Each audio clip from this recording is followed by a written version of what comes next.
Il est 19h18. Merci de nous retrouver pour votre local de Montpellier, son agglo. Et on commence ce soir avec une vive polémique. L'écœurement même des commerçants du centre-ville de Montpellier. Ils se sentent délaissés et impuissants. Ils voient fleurir des centres commerciaux en périphérie. Alors après Odysseum, c'est le réaménagement de la zone du Fenouillet qui les inquiète. Jérôme Gossin, François Jobard. Merci William Sorel. Une ode à la mer qui n'est pas du goût des commerçants du centre-ville. Ode à la mer, c'est le projet mené par l'agglo de création d'une vaste zone commerciale de plus de 100 000 m² sur la route de la mer. Pour les responsables de magasins de l'Écusson, ce chantier colossal va se faire une nouvelle fois au détriment du cœur de ville qui se détériore inexorablement.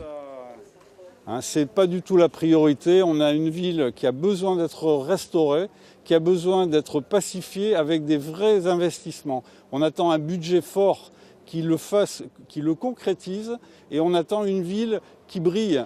Les commerçants de Montpellier se sentent délaissés par la municipalité. Selon eux, il y a déjà 5 ans, la création d'Odysseum avait eu des répercussions négatives sur leur chiffre d'affaires. Ils affirment avoir enregistré une baisse de 20%. La ville est sclérosée, la ville a besoin d'être ouverte, elle a besoin d'être rénovée. Donc on attend beaucoup de cette municipalité. Voilà. Mais pour le maire de Pérols, le projet Aude n'est qu'un transfert de commerce existant de la ZAC du Fenouillet, construite en zone inondable, à ce nouveau site. Et selon lui, il n'y aura pas de création de nouveaux magasins. Il y a lieu également de redynamiser ce pôle d'attractivité commerciale, en sachant que les enseignes qui sont installées là, qui sont des moyennes et des grandes surfaces, ne correspondent pas à la taille des magasins ou des commerces du cœur de ville. Donc il n'y a pas une réelle compétition entre les deux pôles commerciaux.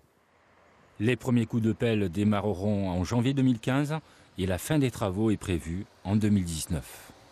Si vous nous regardez, c'est que vous habitez ou travaillez peut-être à Montpellier ou autour de la ville, eh bien vous attisez les convoitises. D'après une étude d'opinion, Montpellier est la 4e ville la plus attractive de France, première de ce classement. Vous le voyez, Bordeaux. Travailler à Montpellier, c'est agréable, mais il y a quelques désagréments, les embouteillages. Et vous allez voir que vous êtes de plus en plus nombreux à laisser votre voiture au garage en la remplaçant par un vélo. Il faut dire que l'offre des 2 roues est très variée. Karine Alazé, Enrique Garibaldi. Devant cette école proche du centre-ville de Montpellier, un matin de pluie, le balai des cyclistes est aussi soutenu que d'habitude. Preuve que le vélo a largement remplacé la voiture. C'est beaucoup plus facile de venir en vélo qu'en voiture, donc c'est pour ça que je viens en vélo. Même avec une pluie pareille ? Et même avec la pluie, on est bien équipé, donc tout va bien. J'ai tout l'attirail, parce que de toute façon, j'ai pas de voiture et c'est trop loin pour y aller à pied. Puis la pluie, c'est super aussi. Il faut dire que la circulation à Montpellier aux heures de pointe encourage la pratique du 2 roues. Jean-Jacques Boyer, par exemple, a sauté le pas en septembre, malgré un trajet domicile-travail de 25 km.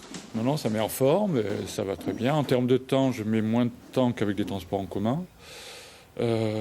C'est très pratique et puis voilà, non, j'en suis content, ça consomme rien évidemment.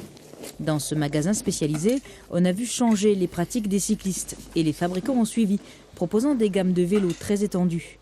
Accessoires pour le transport des enfants, vélos pliants pour s'adapter au transport en commun ou allongés pour ceux qui ont mal au dos par exemple. Presque tous existent en version électrique. Le magasin existe depuis 8 ans. On a fait du vélo électrique dès le début, c'était un peu le propos. En revanche, il y a eu de belles évolutions depuis 8 ans, au niveau de la fiabilité, au niveau des batteries et au niveau de la prestation rendue. Et là, la plus-value de l'assistance est quand même vraiment, aujourd'hui, manifeste. On a vraiment des vélos efficaces dans les difficultés. C'est ce marché en plein boom qui a encouragé Sébastien Pierre, ingénieur en télécommunications et cycliste convaincu, à se reconvertir. Depuis 1 an, il cherche et vend des vélos uniques au monde, comme celui-ci, transformable en poussette à 3 roues.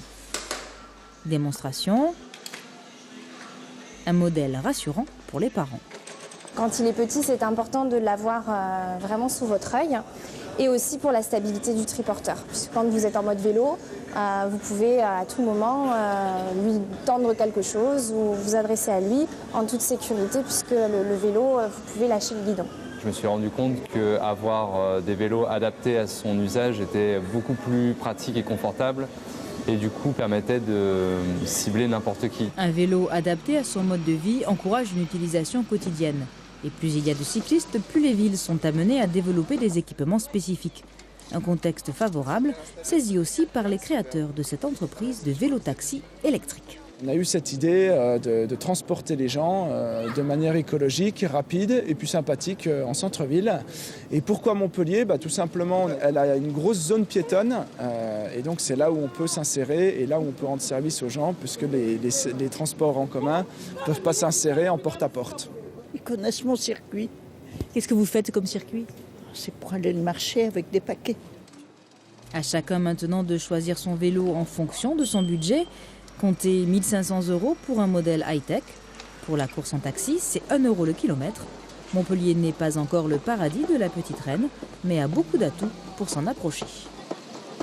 Allez, on se quitte en musique. Il sera en concert demain au Domaine d'Eau à Montpellier pour y présenter son dernier album Safar. Le chanteur montpelliérain Imed Alibi. Petit extrait. Je vous souhaite une excellente soirée. Le 19-20 continue à suivre la météo puis votre édition nationale. À demain. Très belle soirée.